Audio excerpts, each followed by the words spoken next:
Nung isang linggo, wala si George. No? 3 linggo ka bang wala?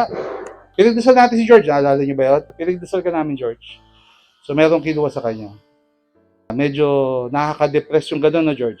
Nakakalungkot. Umiyak ka. Masama loob mo. O, kasi nakakalungkot kasi parang bigla na lang merong gano'n, ano? Sa akin, nangyari din yan. Una ilang araw, ayaw tumigil yung dugo.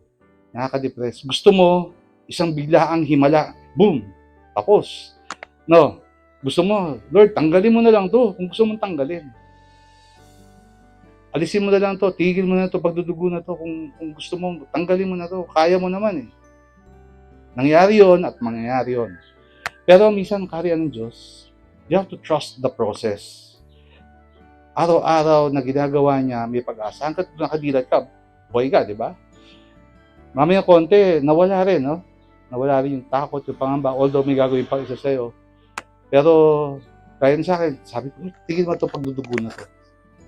Pero, hindi nangyari. Pero, over time, dahan-dahan, ganun ang kaharian ng Diyos na dahan-dahan, may ginagawa siya. Araw-araw, may maliliit na himala na dumadaan sa buhay natin. Di ba dati, mga uhugin tayo pare-pareho?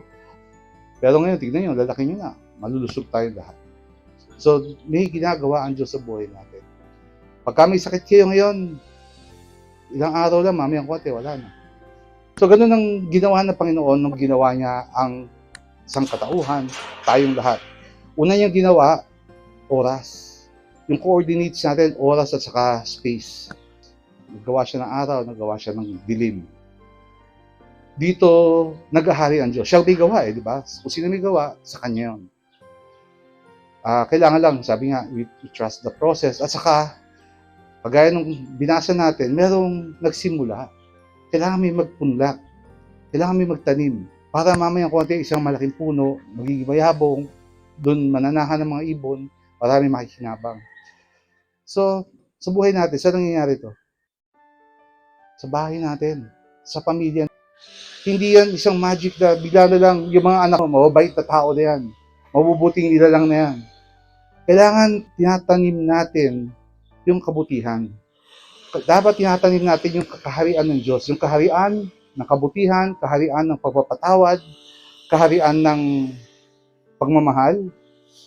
Yun ang kaharian ng Diyos. Dapat may itatanim. Gaya dati, nung nagkasunog dito, may nagsimula lang nagbigay. Mamayang konti, marami na. Pati tayo, ang dami natin binigay doon, di ba? Kasi may nagsimula, may nagumpisa. Nung nakaraang pandemic, parang walang pag-asa. Walang pupuntahan. Tingin natin, hindi matatapos. May isa lang na bata na nagsimula ng community party. Dahil dito, maraming gumaya. Ginaya sa buong Pilipinas itong community pantry na to.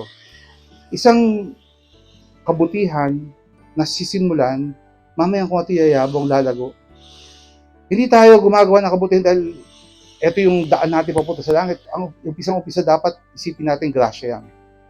Pero we have to respond to that grace. Kailangan natin isipin na tayo ay anak ng Diyos. Bilang anak ng Diyos, dapat ipasa natin sa mga anak natin yung pagiging anak ng Diyos.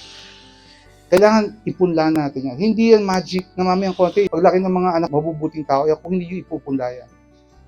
Kung umpisahan sa mga anak. So, tandaan natin, ang kaharian ng Diyos ay nandito, nasa atin. Dahan-dahan ito nagtatrabaho, pero kailangan ipunla din natin, simulan natin sa mga anak natin yung kaharian ng kabutihan, kaharian ng pagpapatawad, kaharian ng pagmamahal. Kailangan turo natin to sa mga anak natin. At dito rin sa trabaho natin. Kailangan tandaan natin na nandito tayo, dito nakikita kung sino talaga tayo. Sa bahay natin, mabuti tayo kasi mga anak natin nandun, asawa natin nandun. Dito, hindi natin kaano-ano ang isa't isa. So, kung hindi natin kaano-ano ang isa't isa, dito makikita kung sino ba talaga tayo. Oo, hindi tayo magkakamag-anak, pero tayo ay anak ng Diyos lahat. So, pakita natin ang pagiging anak natin ng Diyos. Okay, good morning sa inyo.